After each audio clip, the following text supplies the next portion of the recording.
All right, y'all, day one. Y'all, we talked about it. Excited about the opportunities, right? Excited about the opportunity we have. Starts right now. The devil's in the details. Everything we do.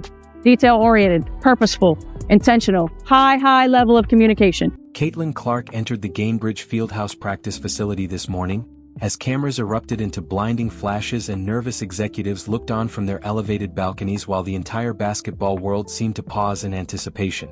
She moved through the double doors, took her seat at the locker, tied up her signature sneakers, and stepped onto the polished hardwood of the Salesforce court. Without speaking to the hovering media scrums or offering any PR-shaped statement, she reminded everyone in that building and every franchise in the league exactly who she is and who holds the real control. Day one of Indiana Fever training camp is now in the books, and the truth of what unfolded is already making narrative builders, corporate spin doctors, and front office apologists deeply uncomfortable. Early reports coming out of Indianapolis aren't just positive, they are statistically and psychologically alarming for the rest of the WNBA. What actually happened today is very different from what social media hot takes predicted, what engagement-driven drama accounts were hoping for, and certainly different from what the Indiana Fever front office had been signaling over the past week. This is what truly went down when 16 elite professional athletes stepped onto the floor for the first official day of camp. From the opening possession, Caitlin Clark controlled the offense, full stop. She had the basketball securely in her hands, pushing transition tempo at a breakneck speed that left defenders gasping for air. She was finding backdoor cutters before they even knew they were open, delivering pinpoint passes through impossible windows that made professionals stop and stare in disbelief. She was pulling up from 35 feet right on top of the logo, shooting like the rim owed her money. 8 months away from competitive WNBA basketball, and she did not look rusty.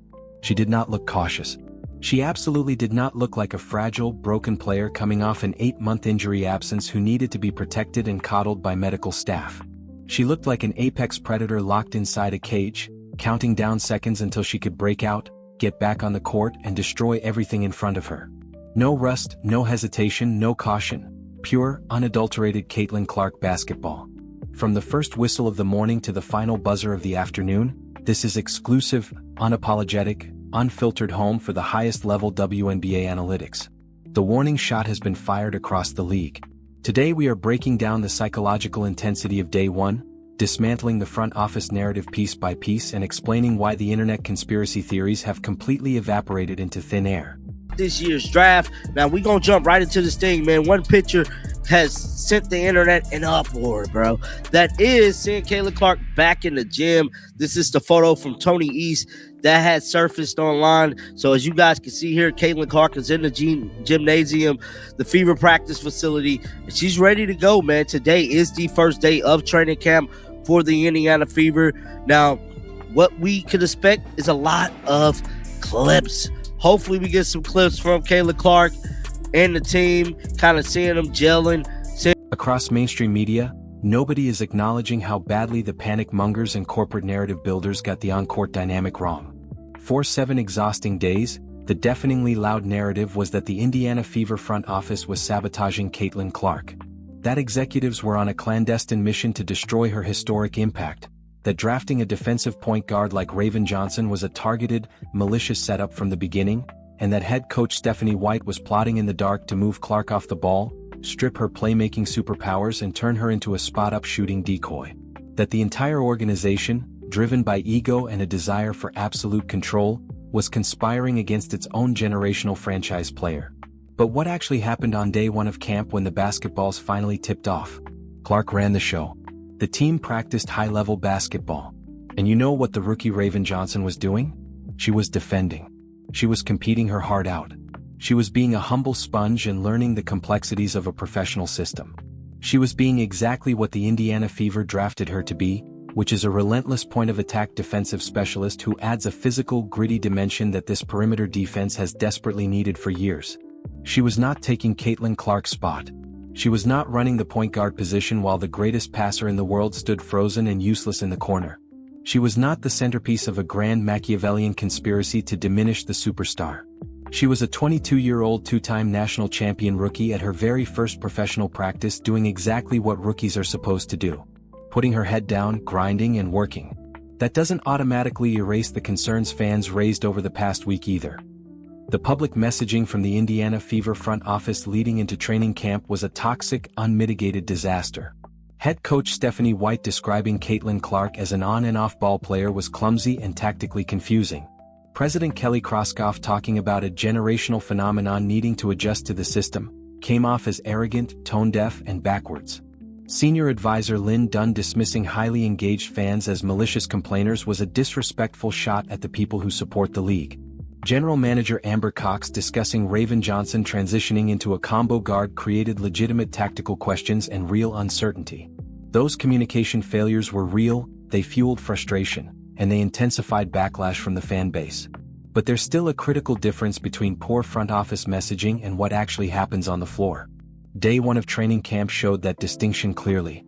When the basketballs went live, the reality was simple. Caitlin Clark is running the offense. No further debate. End of sentence. And if head coach Stephanie White had any other thoughts quietly forming in the back of her mind, if she genuinely believed in a rigid, system-first offense that would marginalize Caitlin Clark, she already walked into a brilliant psychological trap set months ago. I want you to listen to the resurfaced audio where Clark publicly praised Stephanie White's basketball mind, and understand how a true chess-level operator frames perception before the real games even begin. It's a short time with you and Stephanie as your head coach. What do you appreciate the most about what you're learning from her right now? Yeah, I mean, I think the thing that I've always admired about Steph, and I've known her for quite some time now, obviously not on the level that I do now, but like she just has a really, really good basketball mind. And if you listen to her call NBA games or college games, like her knowledge of the game is far better than most people. Like she understands how the game is supposed to be played, situation basketball. She knows what she's doing. She knows how to put people in positions to be successful, 1 through 5 on the floor. She's going to put us in lineups that are successful, but also like she's going to hold you accountable. She's going to coach you, and that's something I'm really grateful for. But also like she's just been a good sounding board for my. Listen to those exact words with a highly analytical lens. Caitlin Clark told the media, she knows what she is doing. She knows how to put people in positions to be successful. She is going to put us in lineups that are successful. In the hyper-scrutinized, ego-driven world of professional sports, that is not a casual throwaway compliment. It's a public psychological statement wrapped in respect. Clark was signaling to the entire basketball world that she expects her head coach to be sharp enough and selfless enough to place players in the precise geometric spots where they thrive. And where does Caitlin Clark mathematically thrive? Where does she break defensive models?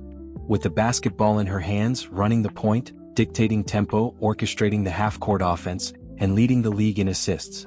If Stephanie White were to force an off-ball system and try to push Clark into a corner role, it would indirectly go against the basketball IQ that Clark herself has publicly credited. From that perspective, the narrative becomes that expectations have already been set early. Systems must adapt around star players rather than limiting them. However, in reality, nothing is finalized on the first day of training camp. Coaches experiment and test different combinations. As for Raven Johnson, she looked completely composed. She wasn't overwhelmed by media pressure or distracted by the noise.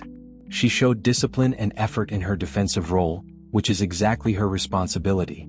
She wasn't brought in to replace a superstar, but to provide defensive energy and point-of-attack pressure for the roster.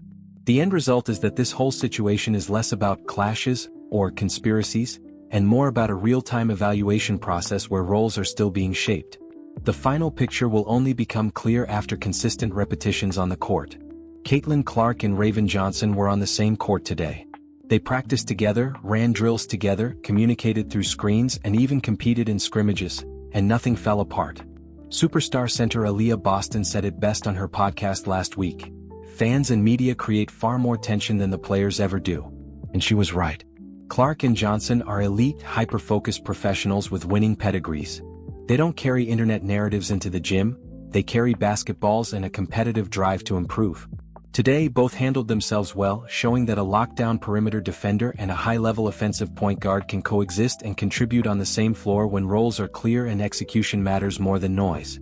Caitlin Clark looked sharp today, and the biomechanical and statistical details behind her game are exactly why defenses stay on edge. She spent the off-season rebuilding her body after a demanding year filled with heavy minutes and constant physical pressure as the focal point of a franchise offense. The focus of her preparation was clear: strength, conditioning, and durability rebuilt from the ground up.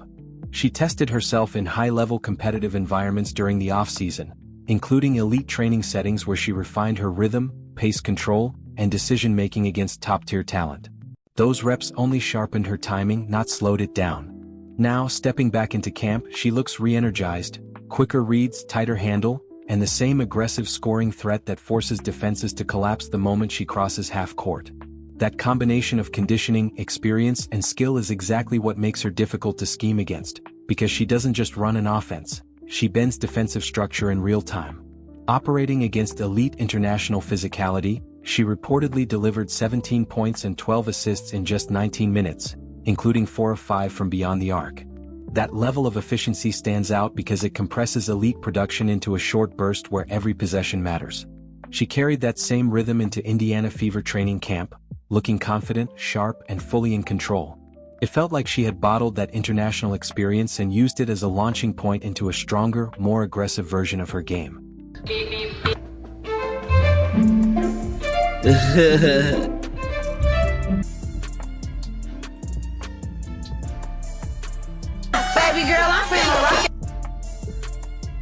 Darts, bruh.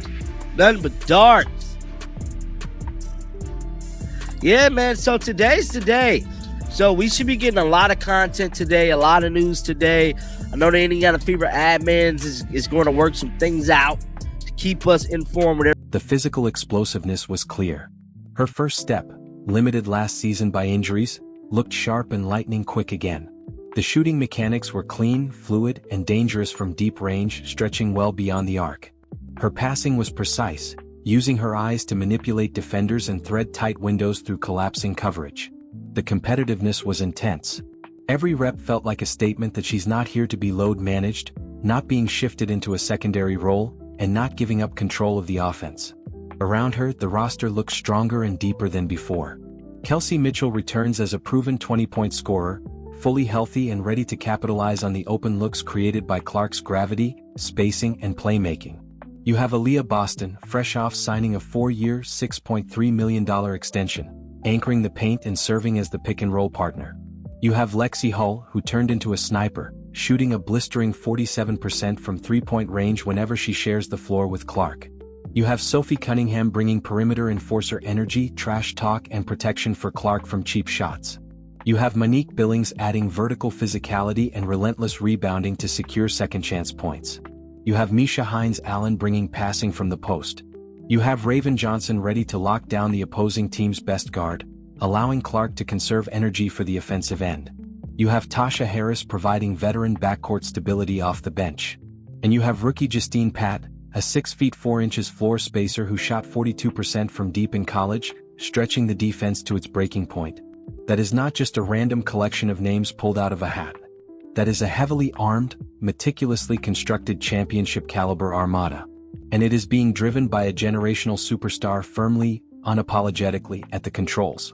This roster has the shooting to punish teams that double Clark, the interior presence to punish switches onto the block, and the defensive grit to survive the kind of fourth quarters that hurt them in the past. But let's stay grounded in logic. One practice never settles anything permanently. Preseason games still matter. We still need to see how Stephanie White actually deploys the guard rotation and manages minutes when the lights come on and pressure arrives on April 25th against the Dallas Wings. Weeks of real on-court evidence will ultimately decide whether the Fever are maximizing their franchise player or stubbornly trying to force a system to prove a point.